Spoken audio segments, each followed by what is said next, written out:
Hai semuanya, apa kabar? Baik, baik.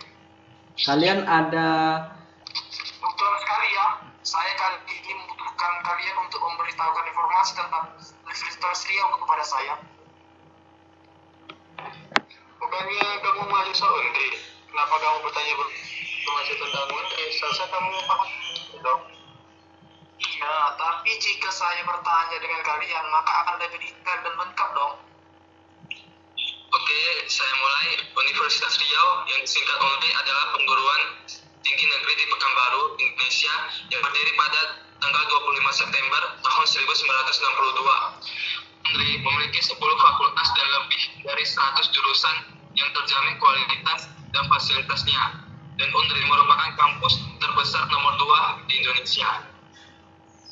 Lalu bagaimana dengan prodi kita? Prodi Teknologi Pop dan Kertas ini didirikan pada tahun 2018 dan berada di bawah naungan Teknik Kimia. Program studi ini merupakan program studi pertama di Indonesia yang mempelajari teknologi pembuatan pop dan kertas secara mendalam dan memiliki akses langsung ke industri pop dan kertas. Oke, saya tambahkan program studi yang didirikan berkat kerjasama antara Danoto Foundation, PT Riau dalam Pulp and Paper, dan Universitas Riau memiliki gedung prodi dengan fasilitas yang lengkap seperti 6 ruang kelas, 7 laboratorium penelitian, dan 2 ruang pertemuan yang dilengkapi dengan full AC.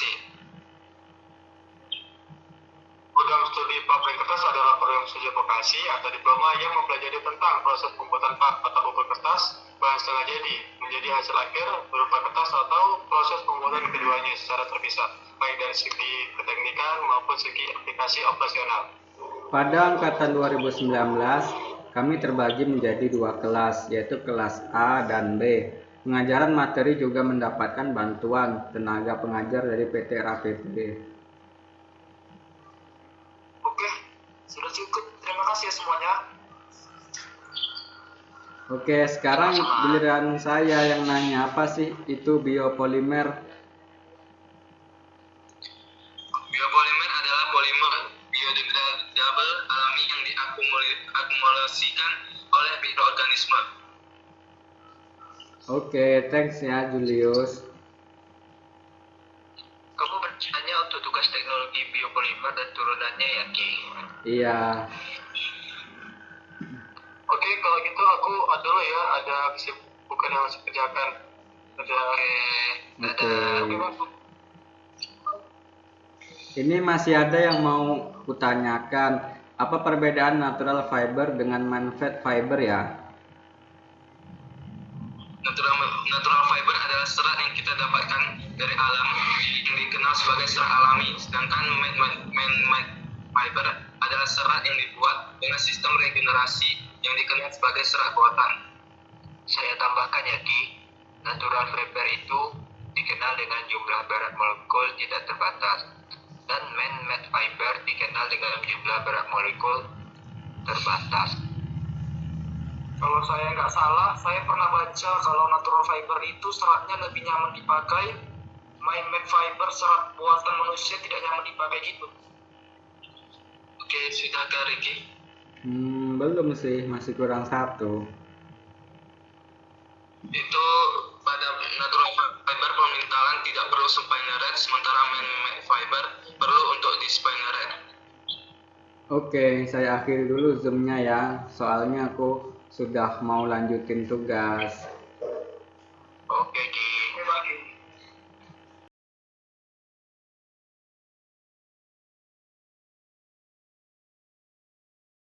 Hai, apa kabar semua?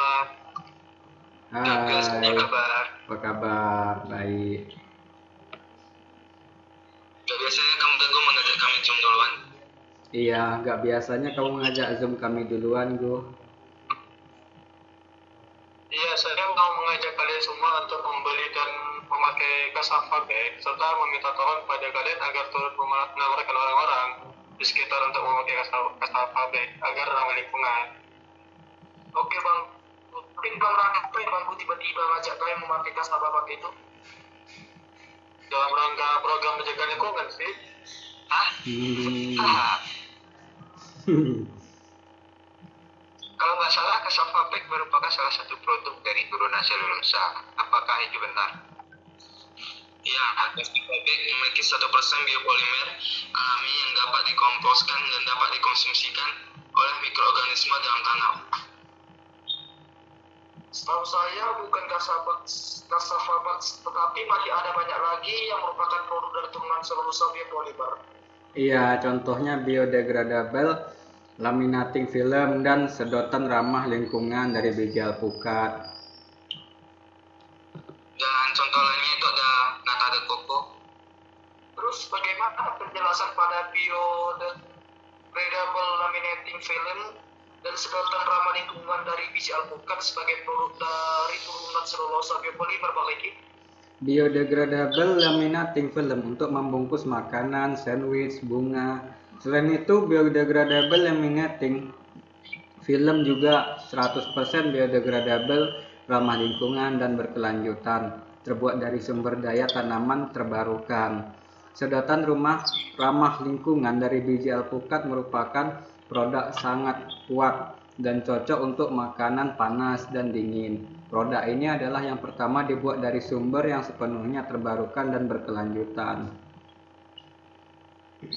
Kalau nata de coco itu merupakan produk selulosa bakteri yang dipilih pada penelitian. Hal ini dikarenakan nata de coco merupakan produk selulosa yang paling mudah dijumpai di Indonesia. Lagi bahas materi teknologi dan turunannya nih. Iya, kan nggak salah juga. Sekalian belajar kita loh.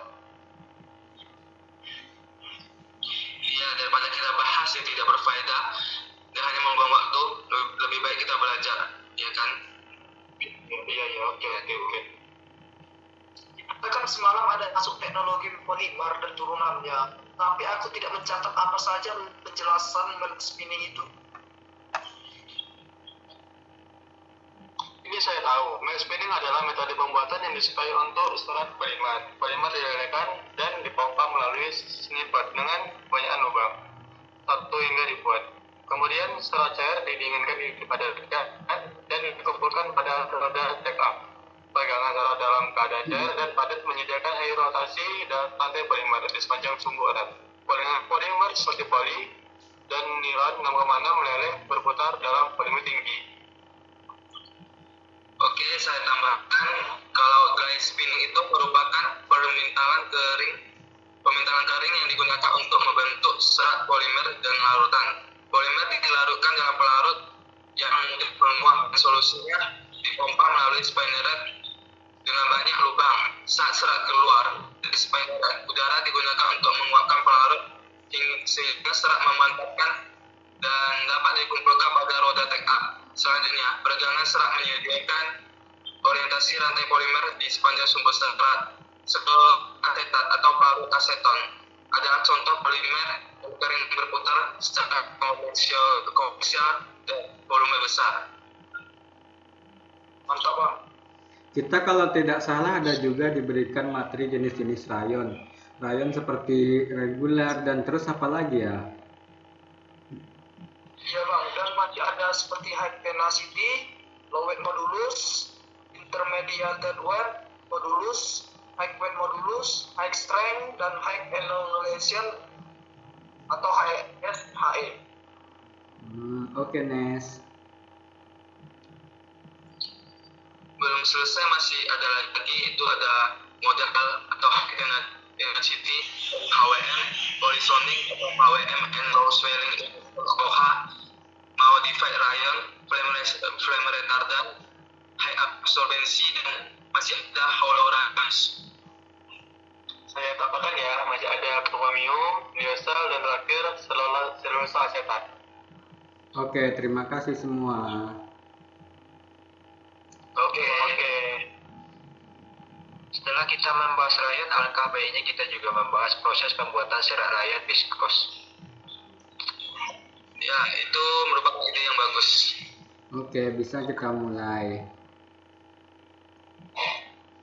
Proses yang pertama itu adalah alkalisasi yang bertujuan untuk mendapatkan hasil berupa selari alkali selulosa. Penggabungan selulosa menghilangkan kotoran dan melarutkan hemiselulosa dengan NaOH. Jadi, alkalisasi merupakan tahap pertama proses pembuatan serat raya viskositas, Bang. Iya betul. Lalu kita melakukan pemerasan atau pressingnya untuk mengeluarkan kelebihan larutan NaOH. Iya, kalau tidak salah. Iya, benar. Dan juga mengeluarkan selulosa pendek yang larut. Selanjutnya ada proses pencabikan atau shredding, di mana pada proses pencabikan itu bertujuan untuk memperbesar luas permukaan alkali selulosa agar molekul oksigen dari udara dapat lebih mudah masuk ke dalam molekul selulosa dan meningkatkan reaktivitas terhadap CS2 diperoleh serbuk alkali selulosa disebut gram. Pada tahap selanjutnya ada proses pemeraman atau aging. Proses pemeraman berguna untuk menurunkan derajat polimerisasi atau dipolimerisasi alkali selulosa dari 1000 sampai 2000 menjadi 300 sampai 500 serta untuk menyeragamkan derajat polimerisasi agar diperoleh viskosa yang baik kekentalannya. Setelah itu harus melewati tahap santasi yang bertujuan untuk mengubah selulosa menjadi selulosa santat yang mudah dilarutkan. Dan ketika selulosa santat dilarutkan akan diperoleh viskosa homogeni. Selanjutnya ada proses pelarutan atau dissolving, di mana pada proses ini larutan yang terbentuk dari proses dissolving ini yang dikenal sebagai namanya viskosa. Oh begitu. Boleh aku tambahkan ya, masih ada proses pematangan atau refining. Proses pematangan larutan viskosa ini bertujuan untuk menyempurnakan reaksi pembentukan glikosa, dan proses selanjutnya adalah proses pemilinan atau spinning, di mana prinsipnya larutan viskosa setelah dilakukan pada cetak atau spinner akan dimampetkan menjadi filamen syarat dengan dilawatkan pada larutan koagulan. Yang terakhir masih ada tahap pencucian dan penyempurnaan serat. Pada tahap ini serat raya dicuci dengan air panas selama 5 menit untuk menghilangkan asam yang terbawa dari koagulasi. Cucian dengan Na2S selama 5 menit pada suhu 60 derajat Celcius untuk menghilangkan belerang serta pencucian NaOCl untuk memutihkan seratnya. Apabila tidak melewati proses dan tahap yang panjang, akan sulit untuk kita mendapatkan serat raya viskositas yang baik dan bermutu. Ini sudah jam kerja saya. Oke, udah duluan ya. Oke nih, saya juga udah mau buat, saya kirim zoomnya ya. Oke, Bye. bye. Oke, bye.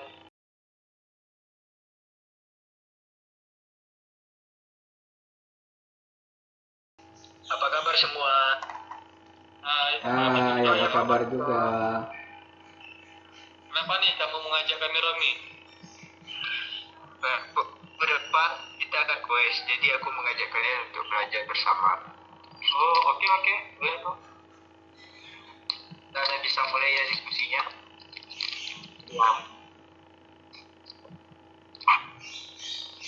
Bahan quiz kita kalau nggak salah ada tentang woven dan non-woven ya? Iya, kalau nggak salah.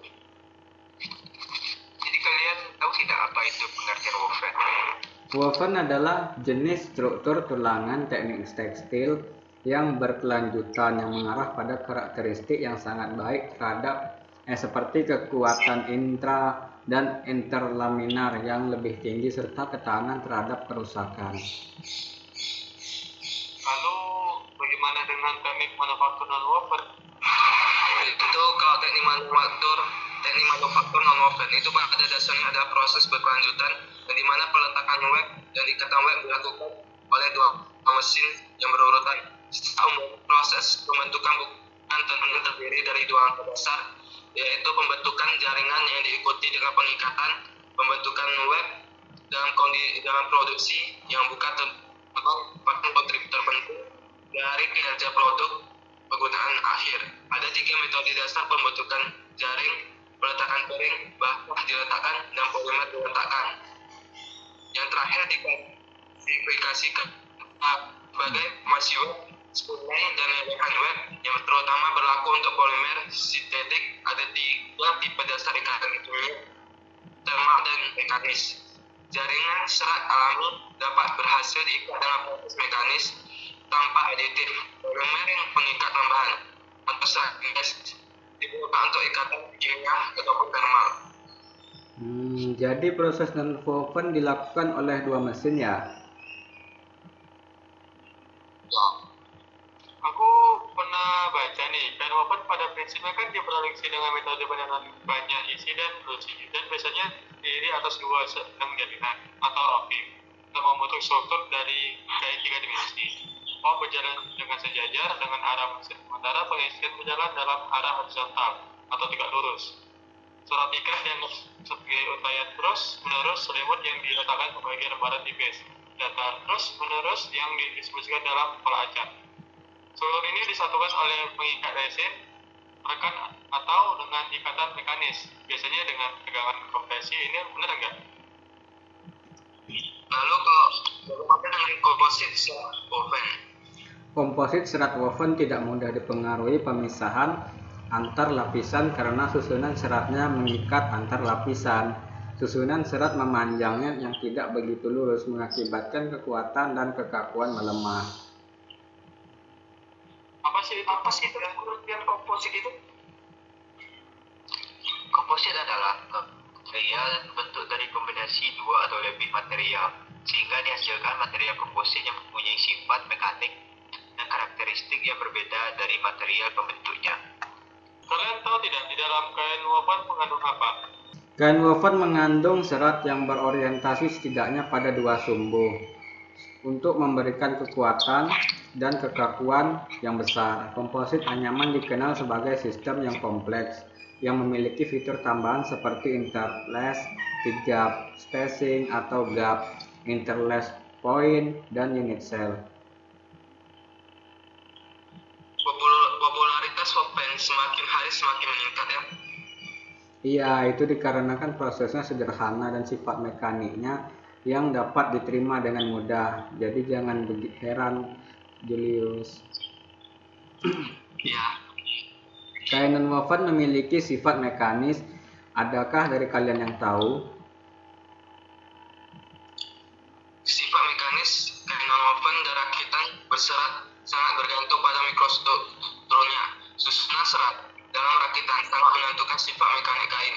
Model prediktif perilaku mekanik bukan tenunan dalam hal struktur mikro telah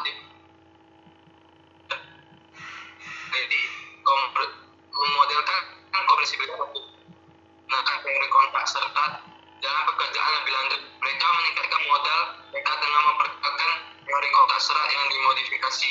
Parameter struktur utama yang digunakan dalam penelitian mereka adalah fungsi orientasi, kerutan serat, dan elastisitas serat.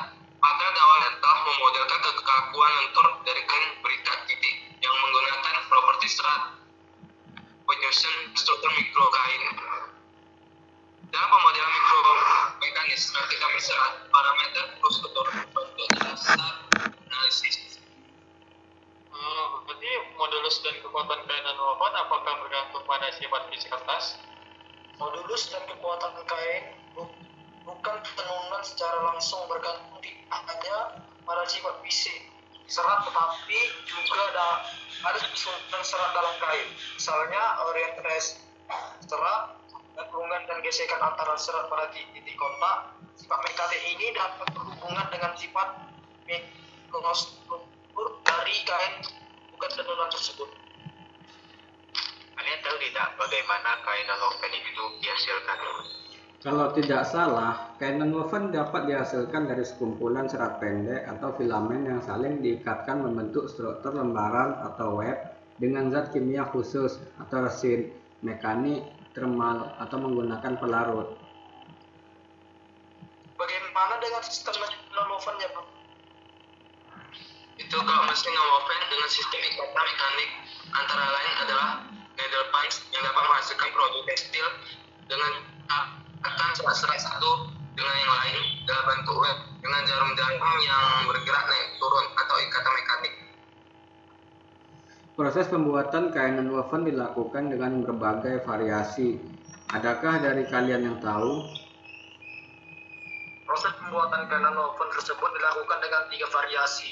yaitu yang non-woven rayon tebalnya 4 mm dan yang B non-wovennya rayon tebalnya 2 mm dengan lapisan dasarnya, dan yang C non-woven rayon tebal 2 mm tanpa lapisan dasarnya, Pak.